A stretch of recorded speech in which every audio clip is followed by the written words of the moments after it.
G'day Ben Fordham, my name is Andrew McGowan. You asked me, I spoke to your staff today, you didn't have time to put me on. I want to show you a badge.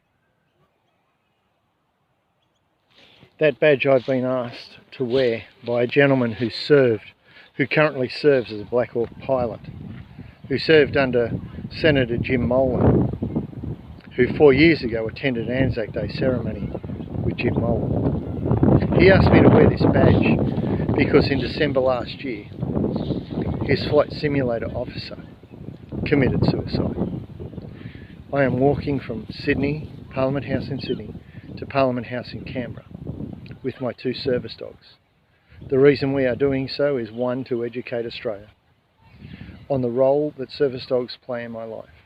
Just like a lighthouse produces light in darkness to keep sailors safe, my dogs provide light in my dark times.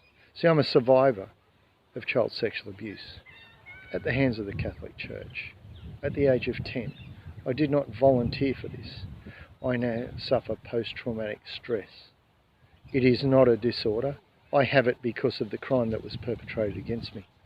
I have 2 beautiful service dogs who are loyally walking with me to Parliament House in Canberra. My service dog that kissed ScoMo on his lounge on Valentine's Day last year is being honoured by Amanda Stoker at 10 o'clock on the 13th of November. In her honour, my 2 current service dogs, Essie Girl, who was trained by Chelsea Dog, and Jesus, are walking to Canberra. We have invited all 227 politicians to come and walk with us. I don't want a cent. So any money we raise along the way, and people are giving me money, we are putting towards buying hay for farmers in Tamworth. So far we have delivered 22 large bales of hay.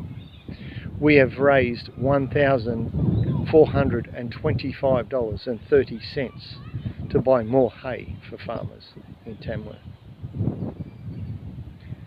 Next Thursday morning, we are walking from Old Parliament House to New Parliament House in Canberra.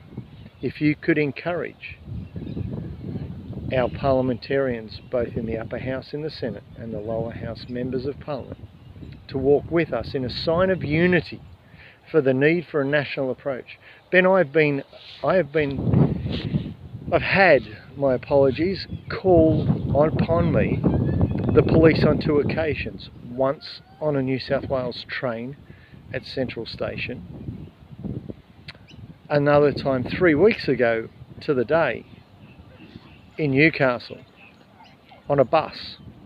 That bus driver was replaced by another driver from Keolis Downer, and a manager travelled with us to our destination, apologising profusely. See, Ben, we have a problem.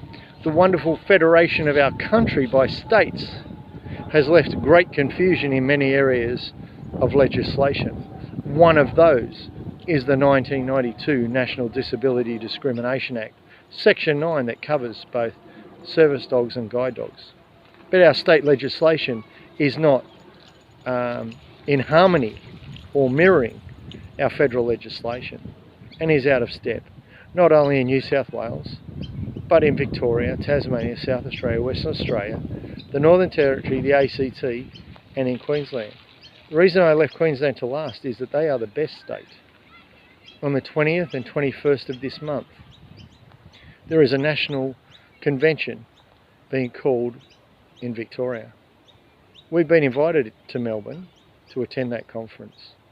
Ben, we need your help and the help of every other news presenter on 2GB to bring to the attention, because I met with Scott Morrison on the 14th of February 2019. That will be 12 months ago, the day after my Chelsea dog is honoured in Parliament House. A dog who saved my life, a dog who gave me a reason to get out of bed for 2 years.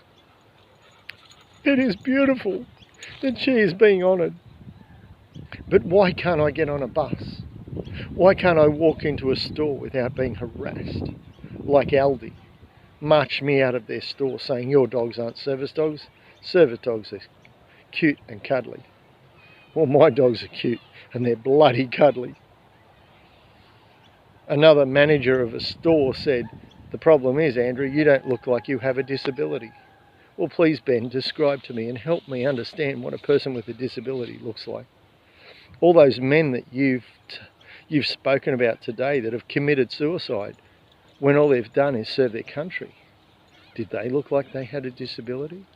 Suffering post-traumatic stress, injury, not a disorder. We weren't born with this, which is what a disorder is. You're born with it. It is a result, mine is a result of the crime that was perpetrated upon me by a known pedophile in the Morris Brothers education system. His name changed when he came to my school. Ben, we need to bring into a line all the states in line with the federal legislation of 1992. This isn't yesterday's law. This goes back to 1992. Please help us have a quality of life, that light in the darkness that we need to have a quality of life that we should have had without the abuse that was perpetrated upon us. Ben, I thank you for all that you've done for the many people that have run your program, that you've helped. Please help us. Thank you for your time.